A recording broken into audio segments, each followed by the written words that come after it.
नमस्कार, मैं श्यामगिरी। आप देख रहे हैं टीएफडी इंडिया न्यूज 24। टीएफडी इंडिया न्यूज 24 में आप सभी दर्शकों का स्वागत है।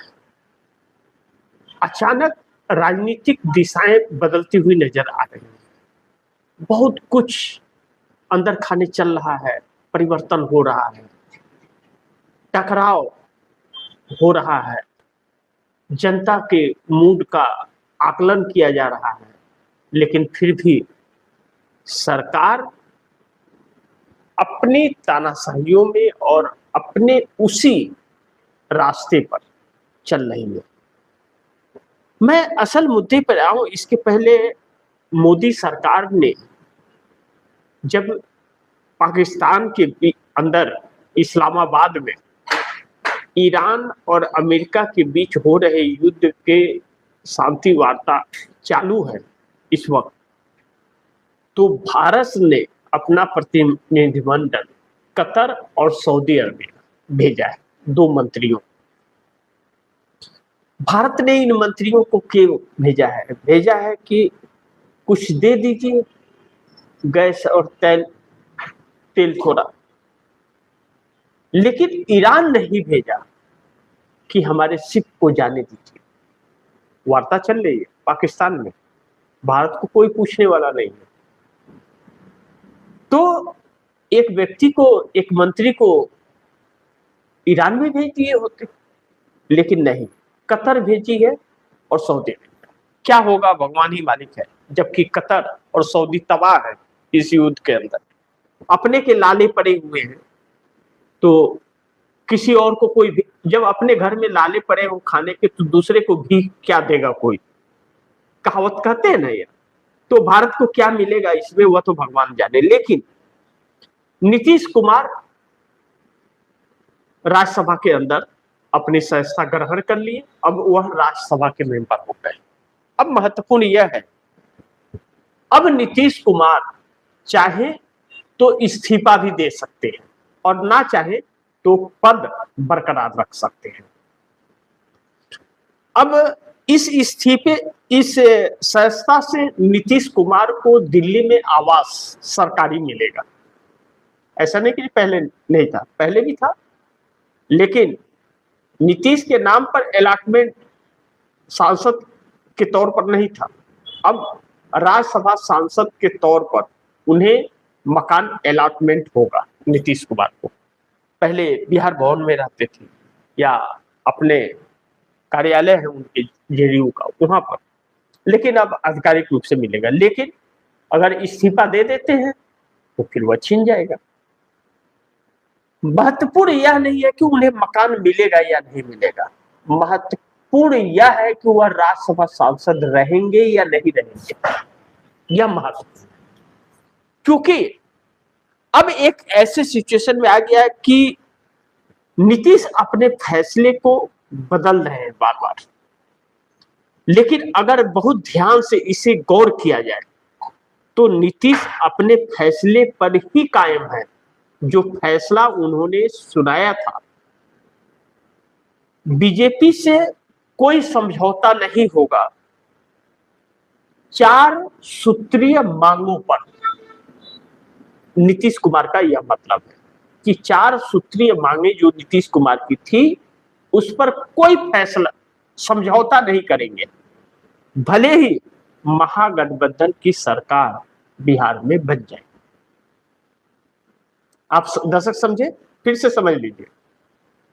नीतीश ने फैसला फिर बदल दिया है। अपना फैसला यह बदल दिया है कि जो दोपहर के वक्त जेडीयू के लोगों ने कहा था कि विधायक दल की बैठक में तय होगा कि कौन सीएम बनेगा, तो नीतीश ने फैसला बदल दिया है, साफ कह दिया है कि 4 सूत्रीय मांगे हमने जो भारतीय जनता पार्टी को दी है, उन मांगों पर भाजपा से कोई समझौता नहीं होगा।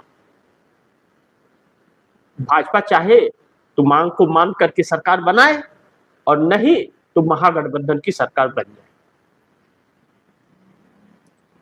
आज ही सुबह तेजस्वी यादव और लालू प्रसाद यादव का भी आह्वान होता है कि नीतीश कुमार आइए महागठबंधन की सरकार बने। अब तो खुल्लम खुल्ला हो रहा है सब। तेजस्वी ने आज आरोप भी लगाया कि खजाना खाली है, सब लूट गया है, वेतन और पेंशन देने के लिए पैसे नहीं है, विधायकों की पेंशन नहीं मिली है। तेजस्वी यादव ने साफ कहा कि मेरी सैलरी अभी तक नहीं मिली है। ऐसा कभी नहीं हुआ कि वेतन और पेंशन की दिक्कत आए सरकार को, ऐसा कभी नहीं हुआ। न तो पुलिस बल को सैलरी मिली, न कर्मचारियों को मिली, न किसी को मिली, लेकिन फिर भी डंका बज रहा है। लेकिन क्या तेजस्वी यादव का यह तंज नीतीश को था या भाजपा को था, जो सरकार बनाने के लिए तत्पर है? अब एक बात जो मैं आप दर्शकों को कहने जा रहा हूं, आप दर्शक इसे ध्यान से समझिए। नीतीश ने चौंका तो दिया ही है, बीजेपी को फेर में डाल दिया है, यानी कि चक्कर में डाल दिया है। जैसा मैंने कार्यक्रम के शुरू में आप दर्शकों को कहा कि राजनीति दिशा बदल रही है। एक तरफ पाकिस्तान के अंदर शांति वार्ता ईरान और अमेरिका के बीच बैठक चल रही है, ईरान मध्यस्थता कर रहा है, और दूसरी तरफ हमारे देश की सरकार ने अपने 2 मंत्रियों को, एक को कतर और एक को सऊदी अरबिया भेजा है तेल और गैस की, लेकिन एक व्यक्ति को ईरान नहीं भेजा है। यानी कि समस्याएं बहुत बड़ी आने वाली है, समस्याएं बड़ी आने वाली है। और नीतीश ऐसे ही करते रहे, जो बैठक हो रहा है बेनतीजा निकलते रहे यह नीतीश के, और 4 शर्तों से समझौता भाजपा ने नहीं किया नीतीश ने, तो तख्ता पलट हो जाएगा। मैंने कहा ना, भले ही महागठबंधन की सरकार बन जाए बिहार में, तो बिहार नहीं, यह बात दिल्ली की भी हो रही है। अब दिल्ली में ऐसे उलझे हुए हैं प्रधानमंत्री मोदी कि पीएम दफ्तर के अंदर एकदम सन्नाटा सा छाया हुआ है। लेकिन नीतीश को अपने शिकंजे में रखने के लिए किसी भी सूरत पर बिहार के अंदर सरकार बनाने की कवायद चल रही है। संजय झा पूरी तरह से भारतीय जनता पार्टी के साथ खड़े हैं इसमें, जो जेडीयू के कार्यकारी अध्यक्ष है। लेकिन नीतीश कुमार है कि सुनते ही नहीं, हुआ मीडिया के सामने आ जाते हैं, संजय झा को झटक देते हैं। अब एक खबर जो आसाम केरल से आ रही है, आसाम के अंदर भारतीय जनता पार्टी में पूरी तरह से सन्नाटा छा गया है। वह सन्नाटा भारतीय जनता पार्टी को खाए जा रहा है। हेमंत बिस्वा शर्मा बड़ी खौफ में जी रहे हैं। क्यों? क्या हेमंत बिस्वा शर्मा को यह भरोसा नहीं कि वह सत्ता आ रही है? जी हाँ, बिल्कुल भरोसा नहीं है। क्यों नहीं है? क्योंकि जनता ने इस बार सबक सिखाया है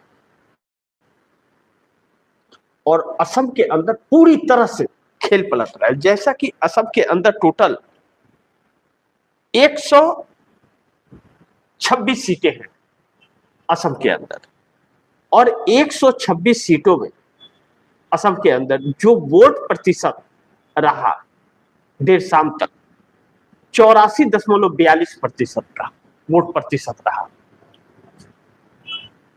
84.42% वोट परसेंटेज, बहुत भारी मात्रा में वोट पड़े, और इतना रिकॉर्ड तोड़ पड़ा है कि पिछली साल से भी बहुत ज्यादा है। यह वोट लाजमी है कि भारतीय जनता पार्टी को नहीं पड़ा है। इसमें 2 बहुत बड़े फैक्टर काम किए आखिरी क्षण में। मैं पूरे चुनाव प्रचार का छोड़ दीजिए, आखिरी क्षण में जब वोट पड़ने हैं उसके 2 दिन पहले वह लोगों को ध्यान में रहता है। पहला कि हेमंत बिस्वा शर्मा और उसकी पत्नी पर जो आरोप लगा 52,000 करोड़ रुपए का, जो प्रॉपर्टी है ऑलरेडी विदेश में, या पवन खेरा ने आधिकारिक तौर पर जो दिखाया सबूत, और भी सबूत बहुत सारे पेश कर दिए, और पवन खेरा को जमानत भी मिल गई। अब पवन खेरा को हेमंत बिस्वा शर्मा की पुलिस कुछ कर नहीं सकती, जो दिल्ली तक पहुंच गई थी। दिल्ली तक पुलिस आना यह भारतीय जनता पार्टी के लिए उल्टा खेल हो गया। असम के अंदर कि जब पुलिस चुनाव आयोग के अंडर में है आचार संहिता के तहत, तो पुलिस कैसे पहुंच गई? या तो चुनाव आयोग मिला हुआ है, वह चाहता है विपक्ष को गिरफ्तार करना, यह माहौल बनाने के लिए सब कुछ गिरफ्तारी की दांव चला था, लेकिन फेल हो गया। और 3-3 देशों की नागरिकता, और दूसरा प्रधानमंत्री नरेंद्र मोदी जो चाय बागान में महिलाओं को कपड़ा देकर पहनाकर फोटो खिंचा करके चल दिए, और उन्हीं का वीडियो आ जाना कि हमको कपड़े देकर पहनाकर फोटो खिंचा के चला गया, कुछ बात भी नहीं किया, हमारा सुना भी नहीं। यह पूरी तरह से भारतीय जनता पार्टी को बैकफुट पे ला दिया और खेल पलट दिया यहाँ पर। इससे जो हालात और परिस्थितियां बने हैं वह भारतीय जनता पार्टी के लिए बैकफायर कर दिया असम के अंदर, जो भारतीय जनता पार्टी इस वक्त नई मुसीबत में गिर गई। दूसरा, केरल में 72.07%, 140 सीटें हैं। वैसे तो सर्वे यह कहता था कि भारतीय जनता पार्टी को बहुत ज्यादा वहां पर वजूद है नहीं, 1 से 2 सीटें एनडीए गठबंधन को आता हुआ नजर आ रहा था।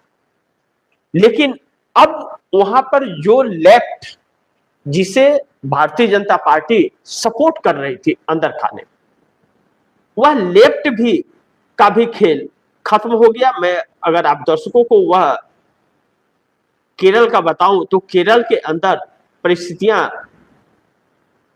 बड़ी चौंका रही है लोग।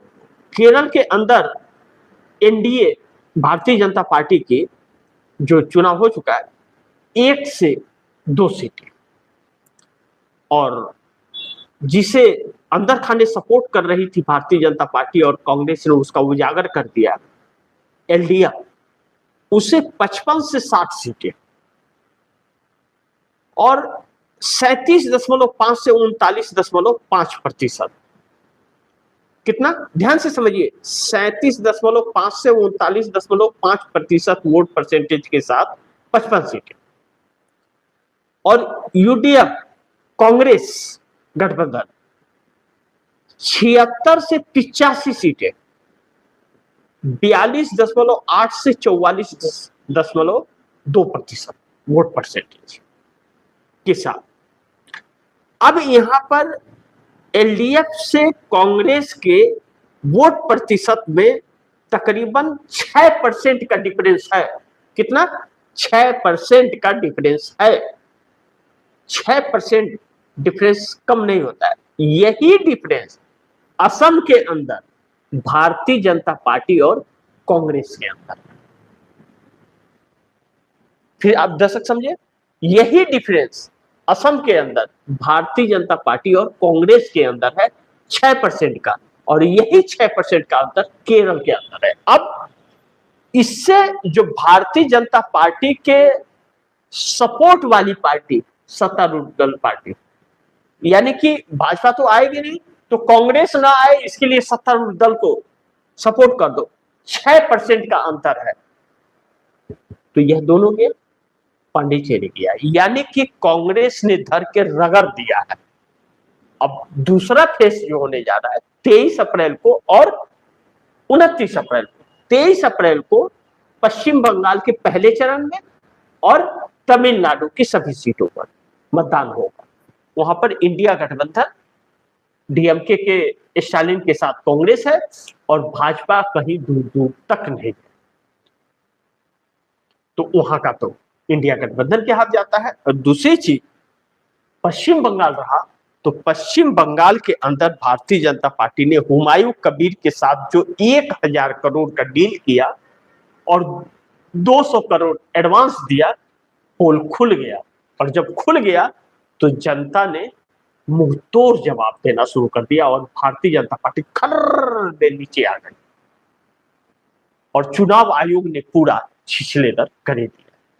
ऐसे में नीतीश कुमार भी अगर भारतीय जनता पार्टी से समझौता करने को तैयार नहीं है और बैठक बेनतीजा निकलती है, 4 शर्तों पे कोई समझौता नहीं करते हैं, तो नीतीश कुमार के इस फैसले ने चौंका भी रहा है और नीतीश फैसला करने में अव्वल भी निकल रहे हैं। यानी कि भारतीय जनता पार्टी की राह अब इतनी आसान नहीं है और चंद्रबाबू नायडू पूरी तरह से निगाहें टिकाए हुए हैं। मैं सिर्फ इतना आप दर्शकों को कहना चाहूंगा, बहुत ज्यादा नहीं बोल पाऊंगा, मजबूरी समझिएगा, लेकिन इतना जरूर कहने जा रहा हूं कि बहुत बड़ा राजनीतिक उलटफेर बहुत जल्द कुछ ही दिनों में होने वाला है। ऐसी परिस्थितियां आ चुकी है और ऐसा बन चुका है माहौल केंद्र के अंदर।